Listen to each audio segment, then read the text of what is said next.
Regardless of whether you're an avid YouTuber or a casual social media user, you've probably heard of Airrack or have come across at least one of his viral videos, either on YouTube or on other social media platforms. He's currently one of the biggest content creators out there with more than 12 million subscribers on YouTube and 500,000 followers on Instagram. So today, I'm going to recreate one of his video thumbnails, specifically this one. This is from a video that got 13 million views 9 months after it was published, making it one of his top 12 most popular videos, out of more than 150 other videos on his YouTube channel. So, to start, let's take a close look at this thumbnail and try to pick apart the different layers and elements.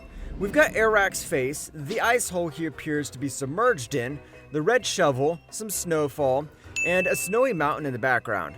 That's 5 different elements in total. I went ahead and grabbed some free stock photos I can use to recreate the thumbnail, so let's get started. I'll start with importing this image of an ice hole.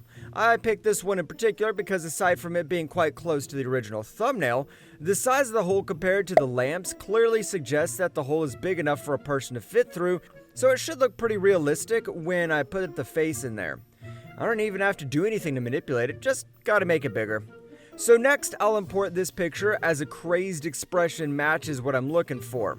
Using the pen tool, I'll go ahead and cut out the face from the rest of the image. There we go. Let me put that over here. I'll just resize and reposition that. Let me check that against the original thumbnail. Seems like the hole needs to be bigger, so let's do that. That's better. Now I'll go back to working on the face. The color obviously needs some adjusting. He needs to be less hot and sweaty and more hypothermic. I think that's much better.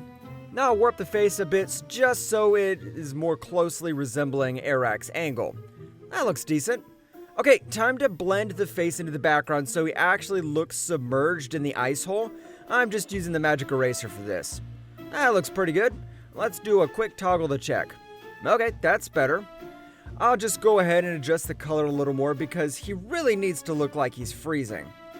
Let me do a quick toggle here to check. I think we're pretty close. Just needs a little more color adjustment, so I'll do that now. That looks pretty good. But I want to refine it some more. That's so much better. You can see the bluish purple tone a lot closer to Airrack's face. Time to move on to the next element. I think we need to show some snow here, so I'll use this one. Let me put that here. Now I'll blend it to the rest of the image like so, and move it over here to soften the edge of this ice hole. You can see everything just blends together so much better. There's the faint line here from the edge of the snow image, so let me just erase that quickly. Now using the lasso tool, I'll cut out the top part of the image and get rid of those trees in the horizon since we don't need that. Instead, I'll replace that with this snowy mountain. Again, using the lasso, I'll quickly cut that part out and move it here. Just gotta resize that and position it properly. That looks okay. Let me check it against the original. That's pretty good. I think I have to make a tad smaller. That's better. Now I just have to blend the mountain in the snow. That's pretty good. Let's do a quick toggle. Looks like the mountain needs to be on the right side. Better. Now I'll do a little color correction to better match the mountain with the snowy surface. That's more like it. Let's check it against the original thumbnail. That's pretty good. Now let's move on to the red shovel. I'll just use the quick selection tool to isolate the shovel from the background. Then I'll move it here. That looks pretty good. Let me check it against the original real quick. Looks like it needs to be covered with snow, so what I'll do is I'll duplicate the snow layer earlier and put it over here like so. Then I'll blend the bottoms over here so it looks like it's buried in the snow. Time for another check. I think it's looking pretty close. I just have to resize and angle the shovel a bit. That's better. I'll make another copy of the snow layer and put it over here so it really covers the bottom of the shovel.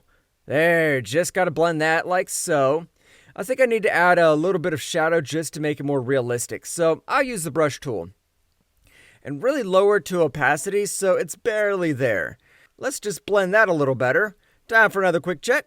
Now what I want to do is do some color correction on the entire thumbnail. As you can see, I'm checking the original thumbnail repeatedly so I can really get the color as closely identical as possible. I think the ice hole needs to be a bit darker blue, so let me fix that. Looks better. Just another quick toggle.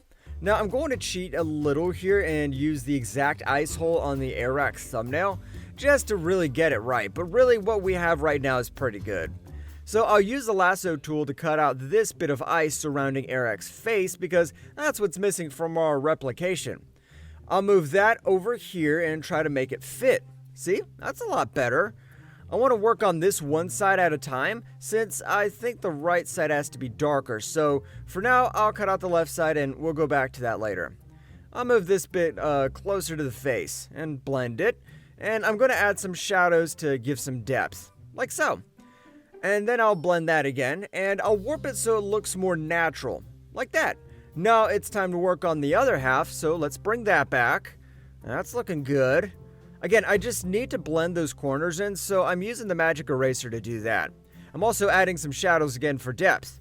That's pretty good. Now, I think I'll want to add some flecks of snow right next to his beard, so I'll make yet another duplicate of our snow layer. Move that here, and get rid of most of this bit since we just want those flecks. Let's do another quick toggle. Yeah, I think we're nearly there. Just one final little touch-up and we're good. One final check, and we're done. There we have it. This was actually pretty easy in terms of overall techniques, so even if you're a beginner at using Photoshop, you could totally do this.